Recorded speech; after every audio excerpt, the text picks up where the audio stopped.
Hey, what is up, everybody? This is Stevie Breach coming to you here today. Today's just, on one half, I think it's like one of those sad days, but like at the same time, like it's one of those things that we knew was coming. Rest in peace to Terry Funk. Terry Funk passed away today. Lived one hell of a life, and honestly, this isn't one of those videos where we're coming on and we're making a video about somebody from like the Attitude Era of the 90s wrestling that passed away. We haven't had one of those in a while where you just really look and you're like, man, this guy, passed away. He just died too young. Talking about like steroids and drugs and, the way that they abused their bodies back in the day. It's been like, it's been a long time since we had one of those. But, Terry Funk was one of those living legends that, really tip your hat at. I'm sure it's one of the things I'll get to in this video, that he was one of those guys where, he worked for WWF back in the day. He had the, Hulk Hogan match, but they just made the Coliseum collection figure with him and Hulk Hogan. Had the feud against Junkyard Dog. Back in the day, the Funks had the feud with the Hillbillies. One of the things that, WWF was really made on in those early Vince McMahon days of Saturday Night's Main Event. Of course, the Tuesday Night Titans with Funk and McMahon. But a lot of the things with Terry Funk's career happened in Japan. Everybody knows of the drunk Terry Funk against Cactus Sack. Is it Cactus Sack? It's not Cactus Jack. I know that, or just a bombs match where they just beat the hell out of each other with the bombs going off inside of the ring, as well as the ropes are made of barbed wire. That was like the first real like death match style of wrestling that I saw back in the day. First time I probably saw Terry Funk was the Beyond the Mat documentary. I'm sure I saw him do different things in the wrestling business, but not really know who he was. Beyond the Mat sort of goes through 1998, of course, with Mick Foley and the Hell in the Cell. So he was in WWF at the time. So I'm sure I saw him as Chainsaw Charlie. But I don't think I really knew who he was, if that makes sense to you. Jim Ross will be talking about his milestones and achievements of his career on its way down to the ring. They were putting him over. I'm not really sure why Chainsaw Charlie debuted in WWF. It was just sort of they brought him in to have a feud with Austin, even if it was just a one-night thing, and he just happened to be there. He wasn't there really that long, but like the first time we saw him in Beyond the Mat, you would have thought he was dying. Then they talked about the fact that he had done everything for wrestling. He couldn't get in and out of bed. He talked about he would wake up and it would kind of take him an hour just to swing his legs out of bed and get up and go. And it was almost like he was, preparing his family for. They were talking about his retirement. Of course, that ECW, WWF show. I think there might even have been WCW guys on there, but I'm not 100% sure. I know I have the RF video shoot of the actual thing. And of course, no. I was going to get it confused. I thought they even talked about it on the Brett documentary that I just finally got on Blu-ray. But it was on there. They just have Brett on Beyond the Mat with them just going to that little show in Texas. Of course, that's the one where I'm not involved. I'm not booked. And he's jumping on the did a stamp. He's jumping up and down. Who I think we just lost as well. But damn. With Beyond the Mat, you really think that Terry doesn't have that much longer, and he made it 25 years after that. So, that's a damn good life.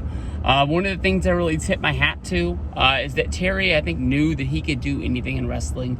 If he would have called Vince and, I don't know, asked for a job, but, told him that he wanted to work and there was something he could do, I don't think they would have stuck him in the ring. But, he could have done something to help, whether it's developmental or they could have found a job for Terry Funk to do. But he chose to go out and help the smaller organizations, really thinking that, you know, he had something to give back to wrestling to make it bigger than what it was today. Back in the day when he left the WWF as working as Chainsaw Charlie, was to go help ECW. He headlined their first ECW pay-per-view, held their championship. The matches against Dreamer. Oh no, I guess he was with Dreamer more than anything else. But the matches against Raven. He did a lot to really help the business. And then even later on in his career, he would go on to do things for Ring of Honor that, really, I'm sure they were paying him. But I mean, like, it wasn't like that was the most money that he could make with who he is in the business. This is, the guy that wrestled for the NWA, WCW.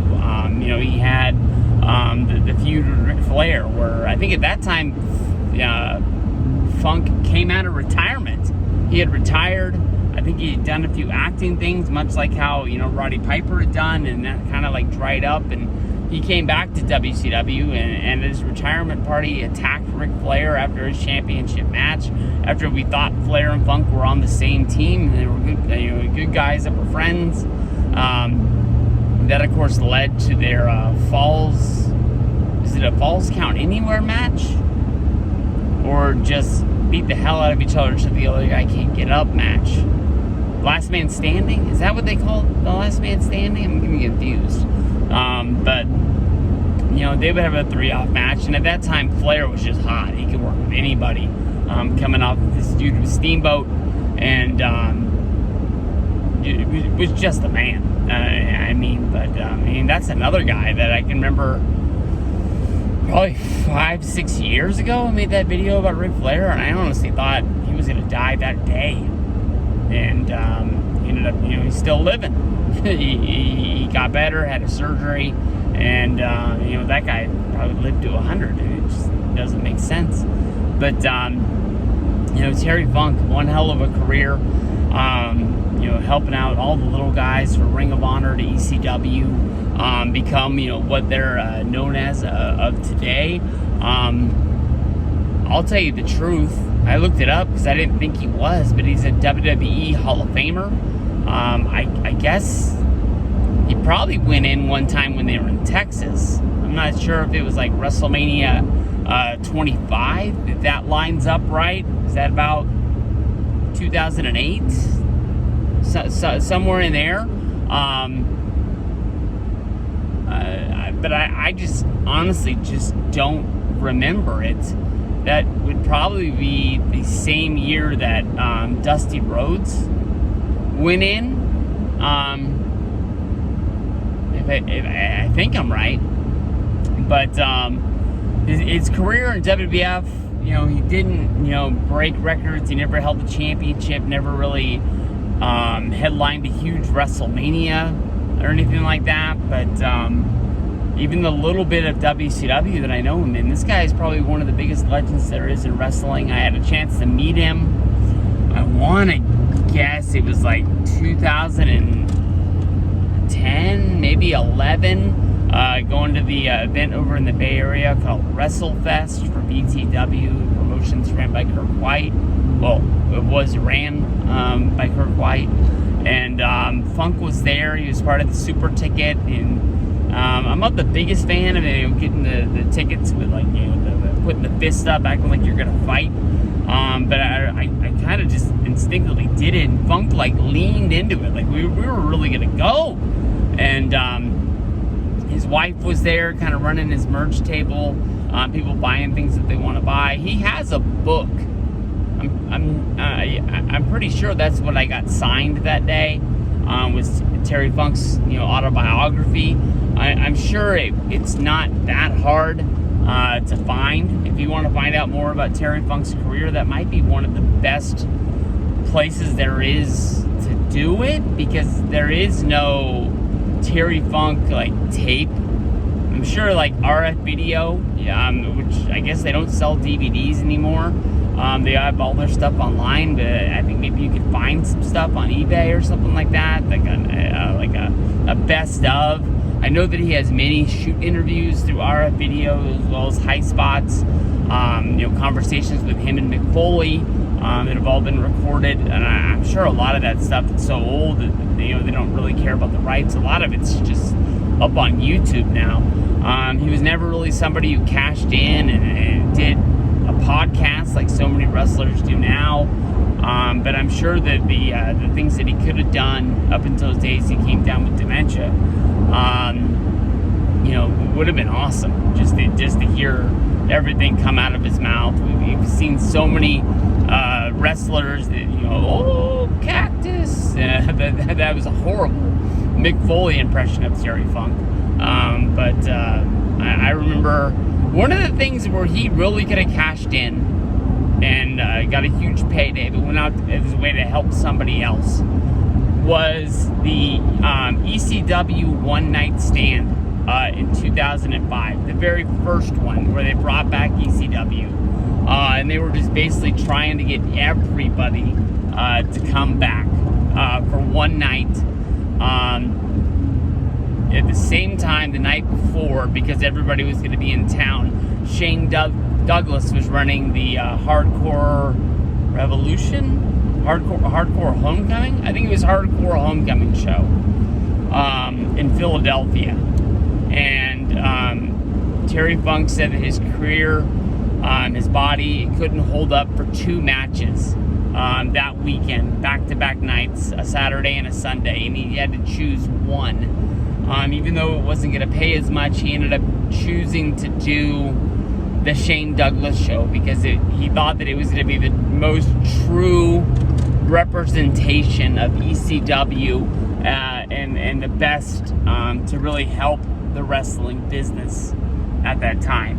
And you got to tip your hat. I don't know what the payday was for WWE's, but there's no way in the world that, a Shane Douglas independent show was going to pay him the same amount. But I think he just been at the point where he's just he didn't need another big payday for a weekend, so he did the right thing. But he ended up coming back for the next year's One Night Stand, which isn't remembered as much besides for the Rob Van Dam John Cena match, but I think it was kind of headlined as like the true ECW match of Mick Foley and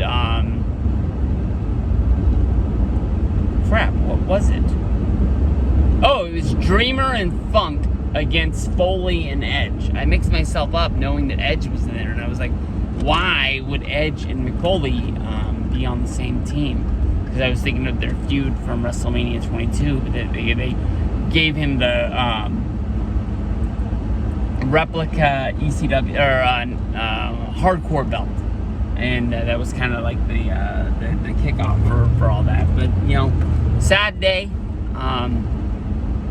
Terry Funk, but he lived on. He's probably in his 80s, I would guess, and lived one hell of a career. And what a dude.